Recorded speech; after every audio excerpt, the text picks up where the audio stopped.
It's news from heaven. Spirits make you feel guilty about things that don't matter.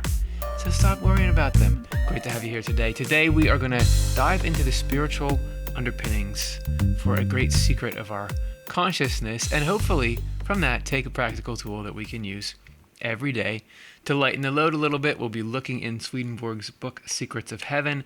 And the point is that if we've got these spirits, and yes, I said spirits, I'm talking about dead people, talking about you someday, by the way, and that world influences this world and influences it in a way that understanding that it's out there actually makes sense of consciousness. Because if there's God who is good, if love and truth are really at the core of things, and life is good, why do we get so much negativity? And why do our minds, symbolized here by this ominous weather front, why do they seem to work intelligently and tirelessly against us? What's going on? Well, if we can find out the motives behind these attacks, we can start to understand how to dismiss them. Just like when some scammer calls you up and you know you don't have to listen to them because you know what they want, which is to exploit you for money, you don't worry about whether they have true information because you know that they don't. All right, so this is from Secrets of Heaven. Not too late in the game, about midway through the game, 5-7-2-4, we begin talking about a beautiful facet of the human body. There are sticky substances in the brain that have a volatile or life-giving element mixed in with them. What that would be in today's terms, I don't know, but Swedenborg, I'm just saying, a lot of people since his passing have said, wow, did he understand the brain at a level that was way ahead of his time? So it could well be there's something that we now have a modern analog to.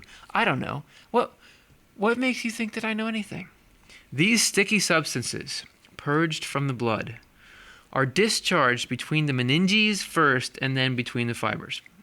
Some of them empty into the large ventricles in the brain and continue on from there. Here we are in this spirituality online class, and we've spent this whole time talking about nothing but the weird details of the anatomical structure of the brain. That is good. Because how are you going to have such complexity to these things that we're walking around in and not have that be relevant to spirituality? That the physical world, and here, the more you learn about how the brain works, the more you can fix how our brains are operating and do all kinds of amazing things. Of course, the structure matters. And what Swedenborg represents is this deeply satisfying crossroads for the things of spirituality and the things of physicality. Like all the complexity. It's not just frivolous complexity here. It all matters. So we've got our setup. We know what's going on in the brain. What are we talking about? Spirits who relate by correspondence to the sticky substances that have something volatile or living in them appear almost directly above the middle of the head, not too far away. This is why we need to know about those substances, because those substances that are part of your brain are also a representative of a slice of a part of the human race. You could map the entire human race, all the different kinds of consciousness that we have, everybody living, everybody dead. You could map the entirety of it into the human form. Every single person that's ever been relates or plays some function in the grand human or the grand amalgamation, assemblage of the human race, has an analogous function there to something in our body. So like every little cell is doing something. Every little bit of the body performs some function. So we perform a function for human consciousness or God's efforts to live within humanity. So there are some spirits that relate to whatever these sticky substances are that we've got up here. There are spirits who are doing the same thing. They are the sticky substances of the human race. They are the types. So what are these ones like? And there's negative and positive spirits, right? People that are sort of the good principles, and then so if you've got sort of the good principles and then the reflection in the negative principles. Here, everything has its opposite. Sounds like we're talking about negative stuff here. Although sometimes it seems like, do you want me to just go on and on about stuff like this? I guess it's kind of a one-way here. Like, I'm just going to go on about it. Sometimes it seems like there are actually spirits that have a bit of a difficult personality. So I'll just say people, because spirits makes it sound esoteric and weird, but let's just talk about people. People have this abrasive kind of nature, but yet can still participate in the grand human. They just are sort of the less living stuff, like the nails and the bones and the outer skin. There's other mindsets that are more like viruses or bacteria, more like dangerous bacteria. That would be a cool band name. They can't be in the body. They have to get put out. But some of these ones that aren't that great can still hang out, or on the negative side, all the negative ones want to attack the body. Okay, I have gone on too long. Why didn't you stop me? You could have stopped me. They are the types, so what are these spirits like? They are the types who raise conscientious scruples and inject them into matters having nothing to do with conscience, out of habit developed in bodily life. So what I think we're talking about here, conscience being right versus wrong. And here we have them trying to get us to believe something is a moral or important spiritual issue when it's not. So they burden the conscience of naive people. I think in terms of whether or not we're hip to the idea that spirits are trying to hijack our consciousness, we're all fairly naive there. And if you don't know, and this is so great, because think about yours truly, who suffers not as much now, but certainly did very much from something that we call obsessive compulsive disorder, where you feel like this is that to the nth degree, where you have these compulsions or these racing fears that are like, I have to do this thing, and if I don't do it, I'm in danger or my family's in danger. And the thing is completely arbitrary. It's like, I touched this pen wrong with this part of my finger, so now I have to touch it 7 times on my other one. I get feeling bad just doing that, remembering what it was like for me when I had that. It's completely not a moral issue, but they're like, you've got to do it or else you're not protecting someone. That is like a great extreme example of this. But that you don't have to wander into what we would categorize as mental illness. How many people are walking around burdened by things that don't matter? I just recently had somebody call me up and say, like, I'm so sorry about this particular thing that went on with a music recording that we did 10 years ago or more. Was it 10 years ago? And no, maybe not quite. And they were like, I feel so bad about that. And it's just something that had never crossed my mind. In all the intervening time, it wasn't even something I was worried about, but they thought I was worried about it. And it was just so great. It was the best feeling in the world for me to say, man, do I not care about that. And you know what that was? That's these spirits getting in there and burdening the conscience. Or is your conscience burdened? Let go. I mean, it's always hard because it's like, what do I really need to matter about? But knowing that these spirits are out there, come on, that's worth its weight in you wasting your time watching this video. They do not know what really ought to stir the conscience, since no matter what happens, they assume conscience applies. So these spirits aren't necessarily evil and attacking, but they just don't know. They just think, everything is a moral issue. What happens to us when these guys come over, guys and girls? These spirits create a palpable anxiety. We're talking about anxiety this week, this next 2 weeks, which is great because what is more in need of a remedy in our modern world than anxiety? In the part of the abdomen under the region of the diaphragm. Oh, man. They are also present in times of trial, instilling an anxiousness that is sometimes unbearable. So the difference between this normal anxiety that they're creating and these times of trial is that these are, while you can have ambient suffering, right, kind of around us all the time, symbolized by these squiggly circles, times of trial are these punctuated areas of growth in our upward trajectory, where we go into deeper distress than usual, but it's constructive. Even though it's miserable at the time, it actually brings us higher and higher into happiness in heaven. So it seems that these spirits are able to perform a use there, whether or not they would know they're doing something good to you. The ones corresponding to sticky phlegm with less vitality in it then bog our thoughts down in those worries. So what's going on with all these thoughts? Well, sticky phlegm spirits, it sounds weird. You better not listen to this without headphones. Because somebody's going to walk in the room right when I say, and that's like the sticky phlegm spirits. And they're, it's going to be a real test of their opinion of you, right? So just don't do it. Just put your headphones on.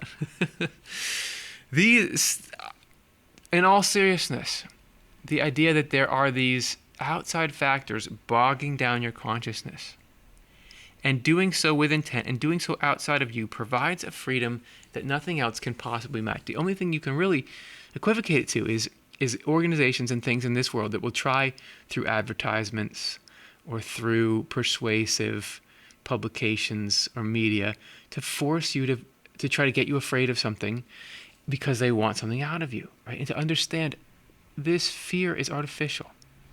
And the only way you can really believe that is to understand, here's a motive and a cause. There are these people that want this thing. And because they want this thing, they made this tool to make me feel like this because they want this result from me. Man, can you let go? And to start to understand that spiritually. And you don't even have to think about it. It's not that direct of a chain spiritually. It's not like spirits are always aware of who we are. I don't know. It's a huge, complex, murky thing to me, even with all this Swedenborg explanation. But when you start to treat it that way in your mind, you just say, oh, these spirits are doing this. Man, it is a crowbar for dislodging stuff. So just saying, put in your toolbox. I struck up a conversation with them. This is the cool thing about Swedenborg, is he can talk back. In order to learn what they were like, they kept trying to weigh down my conscience in various ways, which had been their central pleasure in life. So that must mean that these people, when they were living in life, means here in this world, enjoyed getting people to feel guilty about stuff. And I don't know exactly, we have to unpack what that's all about, but maybe you know someone like that. I was able to observe that they could not listen to reason, and that they had no broad overview of matters from which to see particulars. Oh my goodness. Isn't that exactly like... Why am I zooming out? I'm just so excited that I zoomed out. Isn't that exactly like what our mindset is when we're trapped in these fears? Particularly, not listen to reason. I'll zoom back in. Not listen to reason. How unreasonable do we get when we're wrapped up in needless anxiety? Is it rational? No. And we can even know it's not rational and still not get out. I'm not saying you can just get out, but I'm saying we're identifying something. It's totally irrational, the kind of anxiety and fear that we have there, right? And they have no broad overview of matters from which to see particulars. The context that, yes, that thing could happen, your plane could crash, but statistically that is very unlikely. Yes, that tingle in your pinky might mean you're going to die, but it's probably not. We feel like, oh, we don't have that when we're in those states. Those states are the influence of this slice of the human race, right? This part of the human race has this influence on us. That is exactly how it is. I had the opportunity to learn from experience. And is this guy writing hundreds of years ago, talking about his weird spiritual experiences, and he's nailing what consciousness is like for me today. I had the opportunity to learn from experience what a flood or deluge is in the spiritual sense. There are two kinds. A flood of corrupt desires and a flood of false ideas. Always this in the negative sense, the duality. Corrupt desires flood the volitional side of the mind, and this flood takes place in the right side of the brain. We're back to the harmony between the physical structure and the spiritual. False ideas flood the intellectual side of the mind, and this flood affects the left side of the brain. Right brain, left brain kind of stuff was not known in Swedenborg's day. I'm not trying to say you couldn't poke holes in some of his science, okay? I'm not trying to force you and say, look, he has to know, but I'm just saying, it's cool. When people who had lived good lives are let back into their self-absorption, we all have had it, therefore into the environment created by their own life force, minus the influence of God, a kind of flood seems to occur. While immersed in the flood, they seethe, rage, think turbulent thoughts, and experience fierce cravings. In one way, when the flood inundates the left side of their brain where falsity resides, and in another, when it inundates the right side where evil resides. Hey, just so you know, this is a facet of people who had lived good lives. So take it easy on yourself. If you get a flood like that, it doesn't mean you're not good. Everybody can get them. This, I even believe, is referring to people in the afterlife who get led into that. Even angels, as we said in just News from Heaven a couple episodes ago, angels have good days and bad days. Even angels can go through cycles like this, okay? In contrast, when they are being held in the environment created by life they had received from the Lord through rebirth, that's your spiritual work, put it in, they stand entirely outside any such flood, under a clear sunny sky, so to speak, in a cheerful, happy place. So they are not in the vicinity of seething, raging, turbulence, craving, and so on. This situation is morning or springtime for spirits. The other is their evening or fall. So just like there are seasons and they're inevitable, there are going to be times when we are in this deluge and we're going to rage and seethe and be confused and feel guilty and all that. That's inevitable. Yes, spirits play a part, but doesn't mean just because you know it, you're never going to experience it. However, knowing changes the kind of pain, and you can, okay, I'm in it. I know it. What do you know about winter? It always passes. What do you know about night? It always passes. And you can also know this is probably doing something constructive, especially if I try to turn to the Lord in it.